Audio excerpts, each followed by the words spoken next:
చంద్రబాబు సొంత నియోజకవర్గం కుప్పంపై పట్టు సాధించాలని కలలుగన్న వైసీపీ ఒకవైపు తమ పట్టు నిలుపుకునేందుకు ప్రయత్నాలు ముమ్మరం చేసిన టీడీపీ మరోవైపు రెండు పార్టీల మధ్య జరిగిన ఈ వ్యక్తిగత పోరులో టీడీపీదే మరోసారి కూడా పైచేయింది. వాస్తవానికి గత ఎన్నికలకు ముందు నుంచి కూడా కుప్పాన్ని ప్రతిష్టాత్మకంగా తీసుకున్న వైసీపీ ఇక్కడ వ్యూహ ప్రతివ్యూహాలను అమలు చేసింది.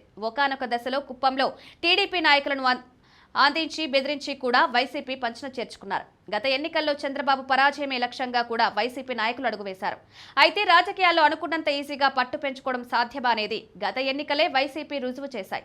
దీంతో కుప్పంలో ఇప్పుడు జెండా మోసేవారు, పార్టీ తరపున వాయిస్ వినిపించేవారు కూడా లేకుండా పోయారు. గత ఎన్నికల్లో చంద్రబాబుపై పోటీ చేసిన ఎమ్మెల్సీ భరత్ ఎక్కడ ఉన్నారో కూడా తెలియని పరిస్థితి నెలకొంది.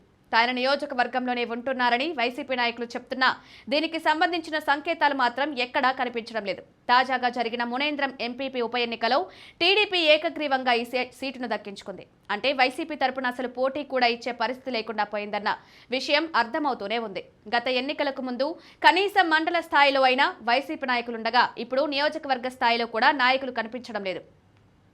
ఇదే టీడీపీని ఇక్కడ బలపరిచిన వ్యవహారంగా నాయకులు చెప్తున్నారు. అంతేకాదు పొరుగు నియోజకవర్గాల నుంచి కూడా టీడీపీ నాయకులు ఇక్కడ పాగా వేశారు. గతంలో చిత్తూరు ఎంపీ, పుంగనూరు ఎమ్మెల్యేలు ఇక్కడ వైసీపీ తరపున చక్రం తిప్పారు. కానీ వారి ఎన్నికల అనంతరం ఏమయ్యారో తెలిసిందే. కనీసం కుప్పంలో చోటు కూడా లేకుండా పోయింది. ఈ పరిణామాలతో టీడీపీ మరింత పుంజుకుంది. పైగా కుప్పంలో చేపడుతున్న అభివృద్ధి కార్యక్రమాలు, ప్రభుత్వం ఇస్తున్న సంక్షేమం వంటి విషయాల్లో ఈ నియోజకవర్గం టాప్లో ఉందని టాక్ వినిపిస్తోంది. ప్రతి నెల చంద్రబాబు తన నియోజకవర్గంలో జరుగుతున్న పరిణామాలు, నెలకొన్న పరిస్థితులు తెలుసుకుని వాటికి అనుగుణంగా అడుగులు వేస్తున్నారు. దీంతో కుప్పంలో ఇప్పుడు వైసీపీ టాక్ ఎక్కడా వినిపించకుండా పోయి ఎంపీపీ ఎన్నికల్లో పోటీ చేసేవారు కూడా కరువయ్యారు.